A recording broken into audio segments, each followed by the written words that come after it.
Om Ganganapataye Namaha. Hey everyone, Simon here. In today's class, let's get a little bit of light going here. See, does that help?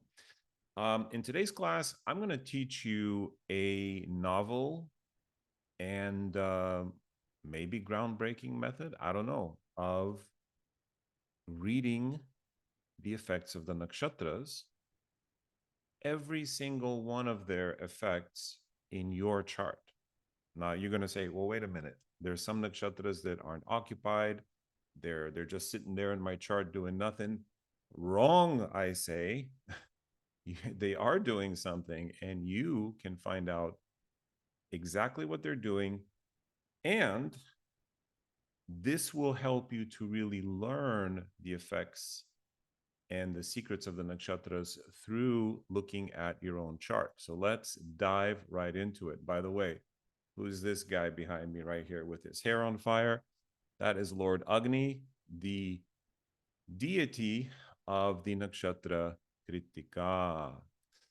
Okay, so many of you who beginners, intermediate, advanced, who are studying Vedic astrology or who practice Vedic astrology know that there are 27 asterisms. So they are, what's an asterism? It's something that's smaller than a zodiacal sign. A zodiacal sign in Sanskrit is called a rashi. Rashi means a heap of things gathered together. So just a bunch of information in a folder. You know, like when you do your taxes and you got your 1099s, you got your this, you got your that, you got book, and it's all in one folder. That's a rashi. Or when you clean your garden, you have a rashi of leaves, patra rashi. Anyway, um, so every big heap has a lot of information, which is why scientists get all on our case. Like, well, you're a Capricorn, but it could be so many things. Well, yeah, because it's a heap of things. So we need to make it a little bit more discrete. And nakshatras are a smaller portion. They're 13 degrees, 20 minutes, and they're a smaller heap of things. And but still, every nakshatra has a number of meanings. So if we start with the first one here, Ashwini, you could see it has a certain degree span. The translation of what that means can mean the horsewoman, she who possesses horses, she who yokes horses, or even she who does um, yoga, you know, Ashwini Mudra and all that stuff. It has we'll come back to the Vimshotari Lord. It has an assigned a landlord. It has a marker star. It has a nickname. It has a symbol.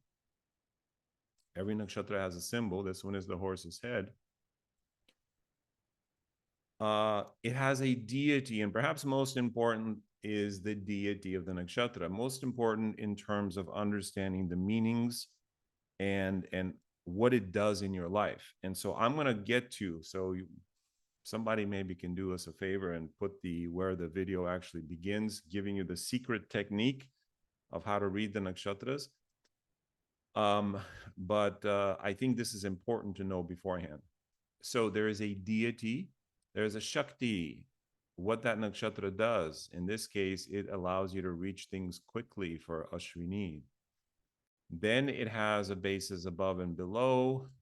Um, it has a fundamental desire. And again, this is in bold. Whatever's in bold is especially important. It has a nature. In this case, it is lagu. Lagu means light, or kshipra means good for things that you want fast results.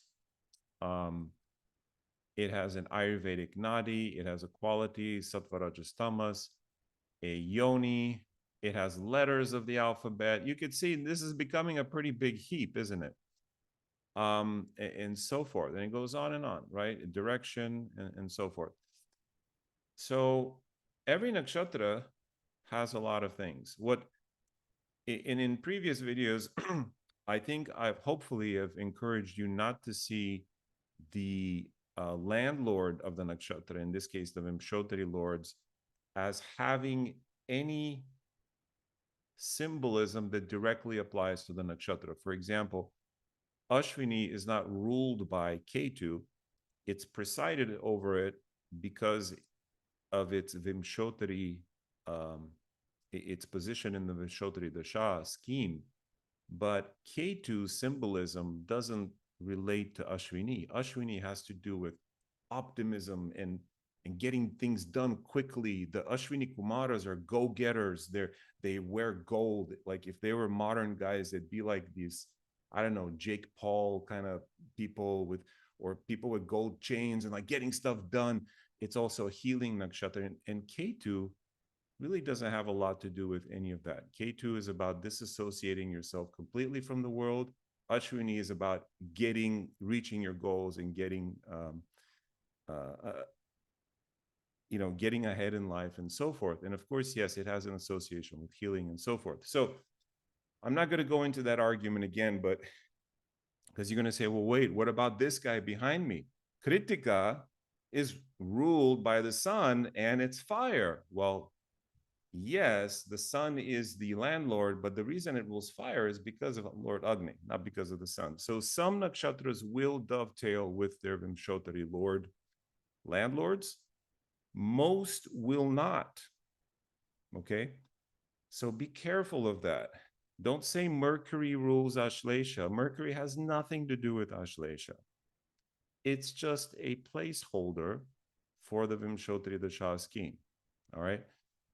But I'm going to show you a way to use those landlordships to help you read the nakshatras in your life. All right, so let's get to it. Let's actually do a real example, and I'm going to stop pontificating here. So here we go.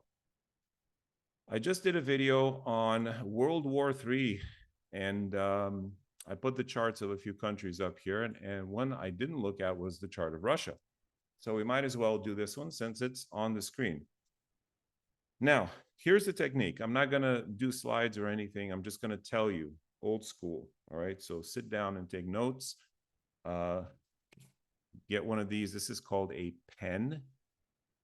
There it is. Disappears, appears. This is called a pen. It is a writing device that people used to use in the 20th century. It has a tube that contains ink that then goes on paper. Yeah, and typically you don't really need your thumb to write. It's mostly with your forefinger. Soon to be an archaic device. All right, so grab a pen, piece of paper, or if you want, you can type this out. How do you know if a nakshatra in your chart works for you or doesn't? Number one, we're going to see if that nakshatra is aspected by benefics or malefics. Aha. So let's look at the chart of Russia here, and we're going to start with the rising nakshatra. Let's start with Ashlesha. Now, first of all, Ashlesha, as you know, some of the symbolism has to do with poisons, and it's a serpent nakshatra. And of course, poison and intrigue and so forth has been a big part of what Russia's been about. So this stuff plays out, ladies and gentlemen. But will this work to its benefit or to its detriment? Because just having Ashlesha rising doesn't mean you're a bad person. It could be that you're a magnetic person who has a hypnotic ability. It could mean that you're a great healer and so forth, because poisons can also be great medicines. So let's not make any assumptions about a nakshatra before we've had a chance to truly analyze it. All right. So Ashlesha, is it aspected by malefics, benefics, or neither? Well, in this case, you could see the only planet, let me move this cursor. The only planet that aspects Ashlesha in this chart is Saturn. That is a problem. So that's going to be a negative. Now, when I say aspects the nakshatra, you'll say, well, wait a minute, Simon, Saturn is 9 degrees. Ashlesha doesn't start until 16 degrees of the opposite sign. So is it really aspecting? The answer is yes. It is aspecting the entire sign. Okay? So planet aspects the entire sign. But had Saturn been at, say, 18 degrees, it would have aspected even more intensely into Ashlesha. And so if you were quantifying this, and let's say Saturn, because it's a malefic, we're going to give it -1 point because it aspects this nakshatra. But if it were to aspect into the Ashlesha itself, meaning between 1640 to 20 degrees, then I would give it maybe -1.5, maybe even -2 points. It's up to you, right? There's no defined system here, but I'm giving you the outlines. So that's number one. Does any planet occupy the sign in which the nakshatra sits or aspect? Now you're going to say, well, wait, look, there's Gulika. You're right. So Gulika, I'm going to give -0.5 points. Because it's a shadow graha, it's not as potent as the others. So if we erase all of this, we're going to get -1 point for Saturn and -0.5 point for Gulika. So far, let's keep a tab, -1.5. Okay. Now we get to the portion of the Vimshotari Dasha landlord. What is the condition of that landlord? Here is where it becomes important. Mind you, this is not telling us the nature of the nakshatra. Mercury has nothing to do with Ashlesha. Oh, but wait, isn't Mercury like represented by a caduceus? And you're reaching. Ashlesha symbolism is related to serpents, it's deity, it's in a sarpadrekana. That's why it is what it is, not because of Mercury. But the strength or weakness of Mercury will tell us how strongly or poorly that nakshatra is playing in your life. So let's take a look at Mercury. First of all, Mercury is in a positive bhava. It's in the 5th bhava. So that should get a little bit of a plus. I would say plus 0.25. Okay, it gets a boost.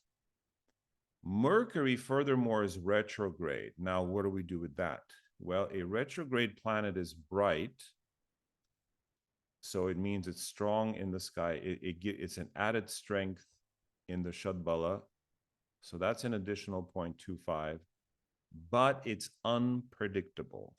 Retro planets tend to be a little bit more unstable, and so yeah, and this one is moving pretty fast as well. So that plus 0.25, you've got to take it with a grain of salt, because sometimes it'll play out as minus 0.25 and be unpredictable. So maybe that cancels out. But the bigger thing here is that Mercury itself is massively combust. Wow. Not just combust, but in fact, Mercury is what you would call Kazemi. But Kazemi or not, this is a massive -1. Why? Because it weakens the ruler, the landlord of Ashlesha Nakshatra. Which other nakshatras? Well, in fact, all of the nakshatras ruled by Mercury, including Revati and Jyeshta, are going to be weakened. But wait a minute, there's Kazemi. Do we use this Western astrology principle? You can. So again, there is this maybe +1 effect. So this is very interesting. There's a volatility here, both with the retrogression and with the Kazemi, that sometimes the way it's going to play out is sometimes going to be really bad. Sometimes it can actually be an advantage. And okay, well, let's keep going. Mercury, furthermore, is destabilized by being with a malefic Mars, and that's another -0.5. So overall, if we add all of this up, we actually we're still in the negative. So Ashlesha overall is going to be poorly influenced. And so for Russia, scandal, poisoning, torture, secrecy. While it may work for the leaders and the leadership, it doesn't work for what Russia represents, in the world, for their reputation in the world. So overall, I would say Ashlesha Nakshatra here is poorly disposited, poorly placed. Okay. All right. So that would be the technique. And now let's do another example here. Let's do Purva Palguni for, and by the way, you can do this for any nakshatra. You could do this for Pushya, you could do this for Punarvasu, you could do this for nakshatras that aren't occupied. How would you do it for Ashwini, for example? Well, you do the same thing. Is it aspected? Yes, it's aspected by Venus, a benefic. It's aspected by Jupiter, another benefic. What is Ketu doing? Well, Ketu is in the 12th house, so that's a minus, but it's with the part of fortune. So overall, then, Ashwini Nakshatra, that has to do with health, healing, and getting things quickly, and Shigra Vyapani Shakti, and so forth. Ashwini is a good nakshatra for Russia. Horses and so forth. Vehicles, perhaps. I don't know. Those things will tend to work. That nakshatra is functional for this chart. Purva Palguni. Well, it's occupied by Jupiter. It has no malefic aspect. And its landlord, Venus, is in a good house in its own sign. Purva Palguni is working. Now, I'm using the chart of a country here, okay? So it might help if we actually transition and use the chart of a person. How would this play out, for example, if this were a person? Well, I know a person who has Rahu, planet Rahu, in Bharani Nakshatra. Okay? Bharani Nakshatra. Bharani is ruled by Lord Yama. Yama is always on time. Yama never misses. So Bharani people, especially if Bharani is well placed in your chart, you're going to have a respect for time. You're going to be on time. If Bharani is poorly placed in your chart, you're likely to lose track of time or have a poor respect for time, to be slow and be late and so forth. So this person has a malefic in Bharani. And furthermore, Bharani's landlord, who is Venus, is afflicted in their chart. And so this person is often late. They have they don't have the good respect for time. And so like that. And by the way, all of us are going to have something like this because there are more malefics than benefics. And so they're going to be more nakshatras influenced by malefic planets than benefics. So how is your digestion? Kritika. Take a look. What planets aspect? See, guys, this is a very actually quick way to actually step into interpretation. How lucky are you? Check out Punarvasu. Is your Punarvasu well aspected or is it poorly aspected? How taken care of are you by the universe? Check out your Pushya Nakshatra. Wow. Guys, you can literally give someone a full reading just based on this. I'm going to pull up the chart of Arnold because I remember he's Punarvasu rising. Maybe we can use him as an example. Well, I don't have it. But he has Punarvasu rising and he has two benefics hitting it. And that Jupiter is in the 5th house as well. So he's a lucky guy. He has managed to, of course, through self-effort, but through also a lot of luck, get to where he is in life. Punarvasu, lucky nakshatra. How artistic are you? Which nakshatra would we use for that? How about Chitra? The nakshatra of the arts, artistry. Well, how is Chitra in your chart? How how good are you with money? You could maybe look at Dhanishta.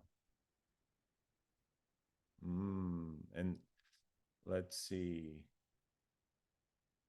what else. I mean, we could bring up all the nakshatras. How good are you with time management, Bharani? How fast do you move? Like, are you swift or are you slow? Look at Ashwini. If you have Ashwini well placed, things move swiftly in your life. You might walk swiftly and so forth, or drive fast. Kritika, how good's your digestion? Rohini, how good of a dancer are you or how creative are you? That's another creative nakshatra, Rohini. Mriga, Mriga. How good are you at, Mriga is a number of things. Getting it's Shakti is Prinana Shakti, so fulfillment. So it's ultimately a goal, getting to your goal kind of nakshatra, but usually takes the winding roads. So if you're okay, how about this? If your Mrigashira nakshatra is afflicted, you're more likely to get lost. You kind of wander around and get lost. So please comment on this. Let me know. I haven't checked this out, but I'm just coming up with this on the top of my head. If your Mrigashira nakshatra is well placed, then you may wander around, but it always leads to good things. Like you find cool things. And then you're the person that your friends call up. Hey, Simon, do you know where there's a cool, Afghani restaurant? Because we know you know all these weird places. And if I have that, then I'll say, yeah, I'll just go here, make a left there. But if Mrigashira is poorly aspected, then you might wander around with no meaning. Like you, even if you don't get lost, it's like you just wasted a bunch of time. Like you were supposed to take this route, but you took an alternate route, and now you're half an hour late, and it didn't gain anything. So knowing which of your nakshatras are well placed versus poorly placed can help you know a lot of interesting insights and tidbits about yourself that you may not be able to get otherwise from the chart. Let's keep going. We talked about Mrigashira. Ardra, how good are you with animals? Pashupati is the ruler of Ardha, the desire to be lord of all the animals. So here, let me pull up the nakshatra sheet again so you guys can see what I'm talking about. And you should, and like I said earlier, this will help you to memorize these things. The star, it is the star of sorrow. So guess what? If you have negative things, there are going to be a lot of tears in your life. Its Shakti is Prayatna Shakti, the power to yatna, or prayatna means as extra effort, the power uh, to try, of going for it. And there it is, to gain lordship of all the animals. Aha. So if it is, hey, here's how you know if your partner, potential partner, is going to be cruel to animals or nice to animals. If they have malefic planets influencing this nakshatra, if its Vimshotari landlord is in houses 6, 8, or 12, or afflicted by malefics, they may be cruel to animals, whether willingly or unwillingly. Sometimes people are unwillingly cruel to animals. It happens. If Ardra is, now one of the good things about having malefics hit difficult nakshatras like this one is that it can create extra, this is the power of effort. It can make you actually try even harder. But of course, it depends. So if Rahu is in the 8th house with malefics, then your efforts will be wasted, right? They'll go towards negative things. Punarvasu, pam param pam pam, the lucky nakshatra, right? We talked about that. Pushya, how nourished are you in your life? If you have Saturn and Ketu aspecting here, you'll never feel a sense of feeling really taken care of by the world. You'll feel a sense of being left behind, like a stepchild, you know. But if you have benefics here, you will become a caretaker of others. You get it? Ashlesha, we've discussed that with the chart of Russia. Hasta, the power to get what we're seeking and to put it into our hands. Aha, that's another one of those quote unquote lucky nakshatras. And the deity is Surya or Savitri, obtaining your desire. Okay. Then Chitra, artistry.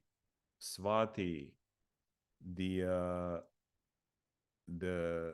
Swati is, associated with the goddess Saraswati. So the ability to gain knowledge, to play instruments, to speak wisely on a topic if you have benefics.